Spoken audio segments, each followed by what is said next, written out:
దేవుణ్ణి మహిమపరిచేటువంటి బ్రతుకు నీకు ఉండాలి. లోకం చెప్తుంది వీడు క్రైస్తవుడు కానీ వీడు చేసే పనులన్నీ పనికి మాలినటువంటివి. ఎవరు? ఇంకో క్రైస్తవుడు కాదు, లోకస్తులు చెప్తున్నారు. వాడు క్రైస్తవుడే కానీ వాడి బ్రతుకు క్రీస్తు బోధకు అనుకూలంగా లేదని వారు చెప్తున్నారు. నీ బ్రతుకు ఎలా ఉన్నది? అందుకే అపోస్తలుడైన పౌలు అంటున్నాడు, కొరింథీయులకు రాసిన మొదటి పత్రిక 6వ అధ్యాయం 20వ వచనంలో, మీరు మీ సొత్తు కారు విలువ పెట్టి కొనబడినటువంటి వారు గనుక మీ దేహములతో దేవుణ్ణి మహిమపరచుడి.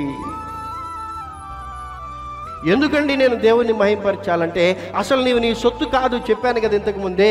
దేవుడు తన స్వరక్తాన్ని ఇచ్చి నిన్ను సంపాదించాడు కాబట్టి నీవు దేవుణ్ణి మహిమపరచాలి. నీ మాటలు దేవుణ్ణి మహిమపరచాలి. నోరుంది కదా అని పిచ్చి పిచ్చిగా మాట్లాడడానికి వీళ్ళే. నీ డెసిషన్స్ దేవునికి భయంకరంగా ఉండాలి. నాకు అధికారం ఉన్నది కదా, నా జీవితం కదా, నాకు హక్కు ఉంది కదా అని నీకు ఇష్టం వచ్చిన డెసిషన్స్ చేయడానికి దేవుని వాక్యం ఒప్పుకోదు.